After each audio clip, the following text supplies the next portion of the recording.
gave them food and shelter when they didn't have it. Not saying they couldn't get it, but they know the situations that they were in. You know what I mean? As school kids. And they were in school, they got kicked out, you said? Both of them got kicked out. Both of them got kicked out, and you gave them food and shelter. How did you have money for food and shelter? I learned how to do it. What you talking about, man? What's the chances of you, Cam, and Mase getting back? I don't think it's really gonna happen. We two different type of people. Always have. Competitive nature always been first before friendship. Remember, Cam, my man. It's not. So it's not you. I took the position of my position. You were figured out and you begged to come to your house after you heard all these mixtapes. That's how you got in. You was so cool. And we was like, yo, Jomo's a nice guy. Mace like, yo, I think I'll teach him how to rap. Mace actually taught you how to rap. Literally.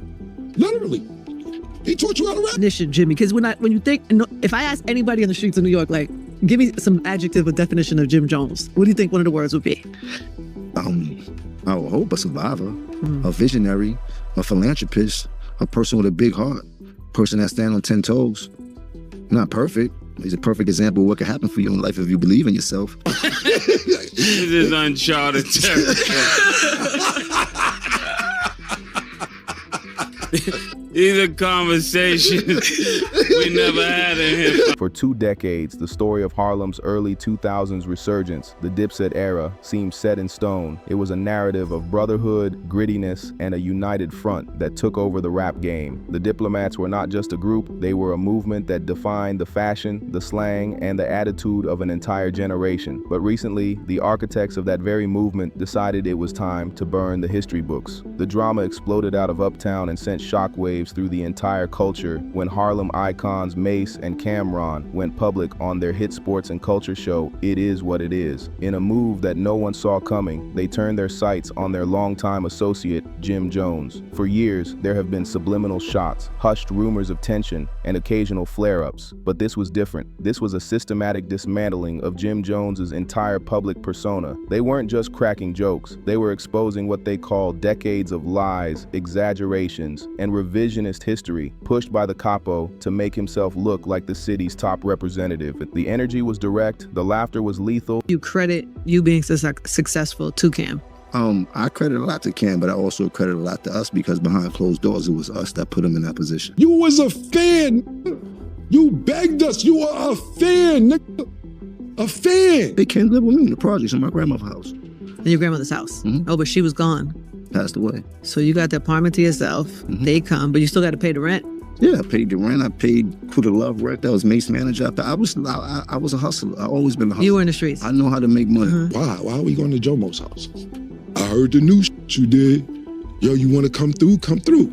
So yeah, I would bring some business over there sometime. Look, maybe. There wasn't times where Cam had to do what he had to do to make $1 and things like that. But from the beginning, I always had to make $1 because I always been on my own. Yeah. I raised my whole family since I was a teenager. I used to hustle and get my mom's money. You heard it. My first job in this thing was a hype man for Cam. You know what I mean? But I started as Cam partner, became in this mission wholeheartedly. I knew what my job was. He knew what his job was. What was your job? My job was to make sure nothing happened to that man while he was trying to be successful, because I knew that if he be successful, then he gonna turn around and make him successful. And that's exactly what happened. I mean, he was doing music a long time and things like that, but it was a pivotal moment where before he got signed, them 2 years was very crucial to everything that we did together in his journey of becoming who Cam is. Do you remember how we met? What up? I'm not gonna sit here and do a discography, my brother. It's a little bit too much for me.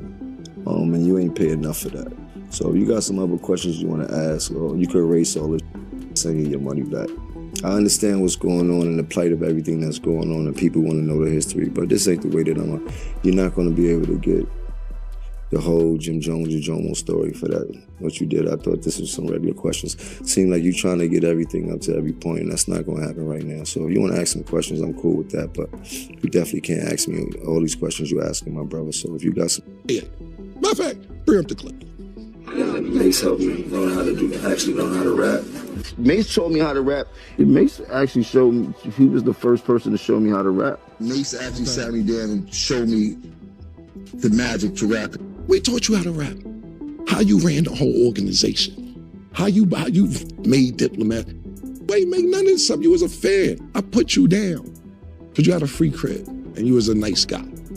and the internet immediately lit up. What Mase and Camron delivered was a timeline of contradictions that had the culture side-eyeing everything Jim Jones has ever claimed. At the center of this conflict is a fundamental disagreement about origin stories. Camron opened the floodgates with a statement that stripped away the glamour of the Dipset lifestyle to reveal a much harsher reality. He spoke candidly about providing food and shelter when others didn't have it. He pointed out the logical gaps in Jim's story, asking how someone who got kicked out of school could possibly have money for food and shelter without help. It wasn't just a claim of generosity, it was a power play. It established a hierarchy that existed long before the fame. Camron made it clear that their relationship was built on a competitive nature, where friendship often came second to the drive to be the best.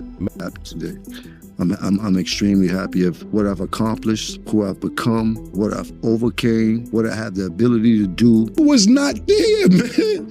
You wasn't there.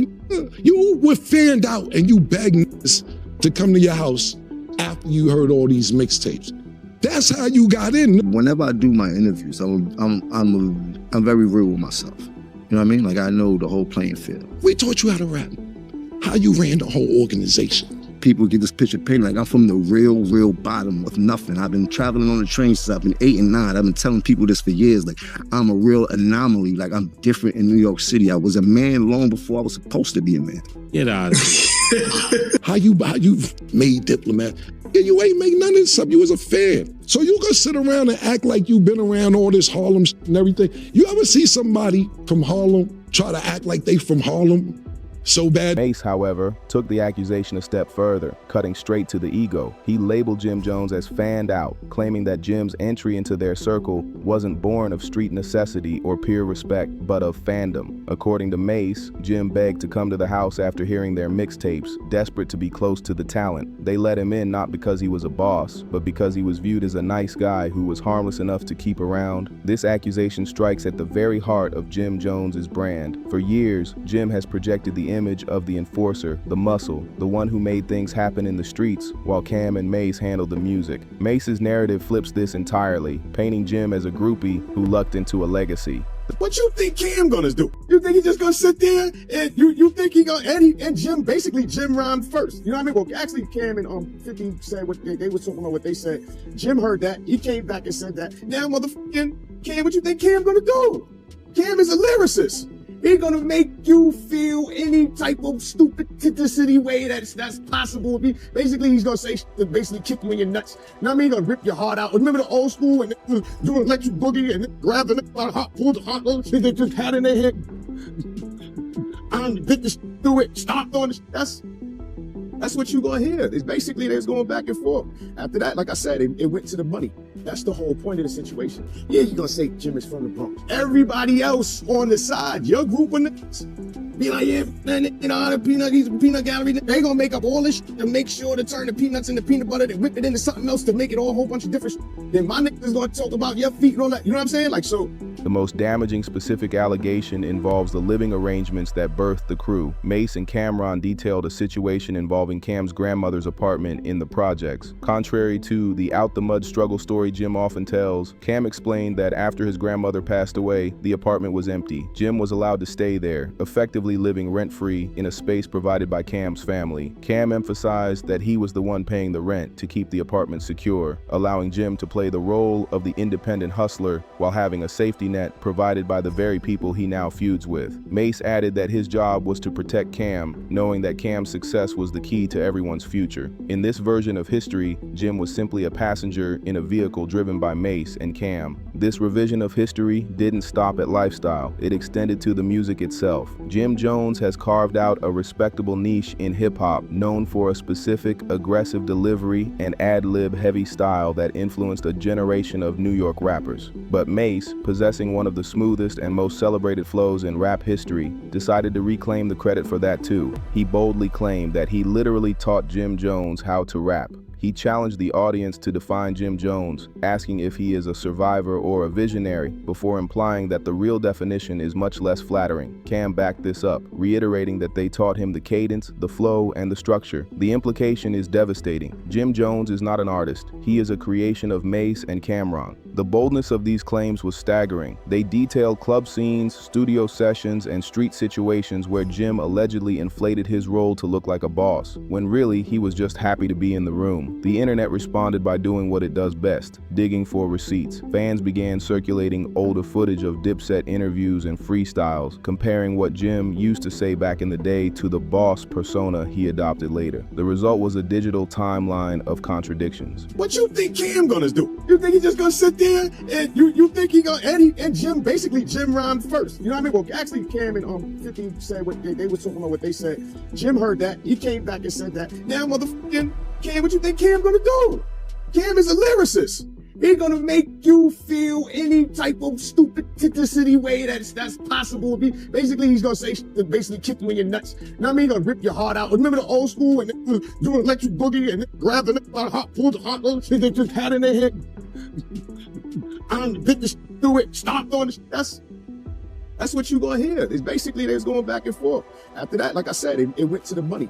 That's the whole point of the situation. Yeah, you're gonna say Jim is from the Bronx. Everybody else on the side, your group of niggas, be like, yeah, man, you know, the peanut gallery, they gonna make up all this shit to make sure to turn the peanuts into peanut butter, and whip it into something else to make it all a whole bunch of different shit. Then my niggas gonna talk about your feet and all that. You know what I'm saying? Like, so. In older clips, a younger Jim Jones can be seen appearing much more deferential to Camron, acknowledging Cam as the reason for his position. Contrast that with modern interviews where Jim claims he was the one steering the ship, and the discrepancy becomes impossible to ignore. Jim has built his modern brand around authenticity, the hustle, the we built this mentality. So when two undeniable icons like Mase and Cam accuse him of bending the truth, it is fatal to that brand. They laughed at him, imitated his voice, and mocked the way Jim tries to present himself as the face of a movement they helped build before he was even in the picture. Camron, never one to mince words, highlighted the absurdity of Jim's attempt to rewrite his own origin story. He mocked the bottom of nothing narrative, pointing out that true Harlem natives don't need to try that hard to prove their location. He characterized Jim's behavior as overcompensation, the actions of someone trying desperately to project an image that doesn't align with their reality. Perhaps the most viral and specific moment of the dismantling came when they discussed the 1199 connection. To an outsider, 1199 might just sound like a number. Building something that lasts. Mase and Cam figured that out. They turned their friendship into a whole business empire with It Is What It Is. Their platform blends comedy, sports, culture, and real talk. It's everything hip-hop media needed, but didn't have. They kept that Harlem flavor, but made it smart, modern, and money-driven. Cam and Jim history go back before me. You understand what I'm saying? When I met Cam and Jim, they were super close. So I honestly don't really know Jim being from the Bronx and all that. You know what I'm saying? When I met them, they was in 5H, which is, you know what I'm saying, Jim's apartment, and that's, you know, like, I guess that time was after all the stuff Cam had said already with the Children of the Corn and Jim, you know, whatever he said, you know what I'm saying? So, like I said, when I got there, Cam and Jim was like this, super tight. Mase wasn't even in the picture. I don't know Mase like that, you know what I'm saying? Every time I seen Mase, it's been a mutual, you know what I'm saying? Respect there. So, you know, that's what that's been as far as me and Mase, you know what I'm saying? As far as, yeah, when I met Cam and Jim, they were already Trump tight and locked in. You understand what I'm saying? The Diplomats was already a name they had. You know what I'm saying? I don't sit there and claim I made the Dipset. That's not something I'm doing. You know what I'm saying? I made Dipset though, the two. Yeah, I did that. You know what I'm saying? But now people got these platforms where, you know, they asking. But in this context, it was a surgical strike against Jim's street credibility. Camron explained that Jim's connection to certain street figures wasn't due to his own reputation or work in the streets, but simply because he had family living in the 1199 housing complex on First Avenue. Cam also had family there, and that geographical coincidence was the extent of the link. The room erupted in laughter when this was mentioned because it stripped away the mystique. It implied that Jim wasn't in the trenches. He was just visiting his relatives. It reduced a legendary street connection to a family reunion. The fallout for Jim Jones was immediate and brutal. Within hours, social media was flooded with Harlem natives and longtime Dipset fans weighing in. The hashtag Jim Jones Exposed began trending, with users posting screenshots, timestamps, and old interviews that seemed to corroborate Mase and Cam's version of events. While a loyal minority tried to defend Jim, the overwhelming majority of the culture wasn't buying his narrative anymore. The consensus was clear: Mase and Camron lived it.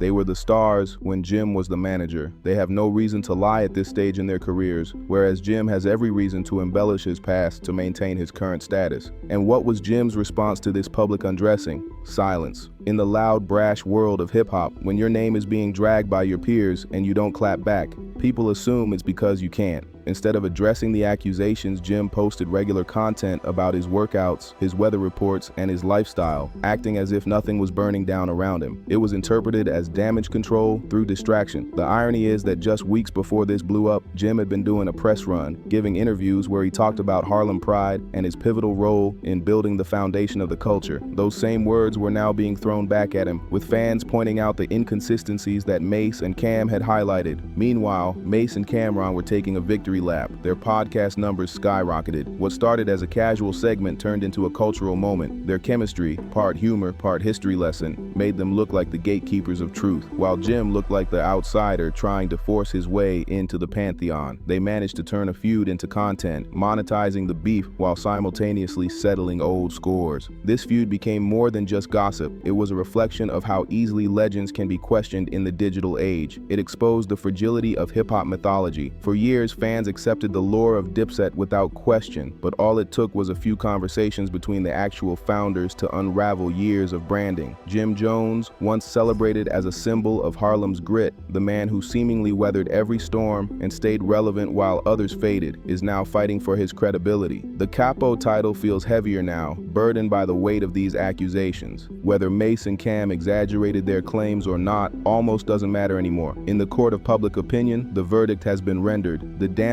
has been done. The internet chose its side. Every meme, every repost, and every reaction video chipped away at the image Jim spent 2 decades building. It serves as a harsh reminder that in the streets and in the industry, you can rewrite your future, but you cannot rewrite your past, especially when the witnesses are still alive and have a podcast. This is a Harlem-sized clash of pride, power, and truth. It is a civil war where the weapons are memories and the casualties are reputations. Mase and Cam just reminded the world that the real always returns, and when it does, it comes with receipts. They left the culture asking one devastating question: who really built the legend of Uptown? As the dust settles, it appears that while Jim Jones may have worn the crown for a time, the throne always belonged to the ones who put him on. The saga of the diplomats has a new chapter, one that is less about diplomacy and more about the brutal, unfiltered truth.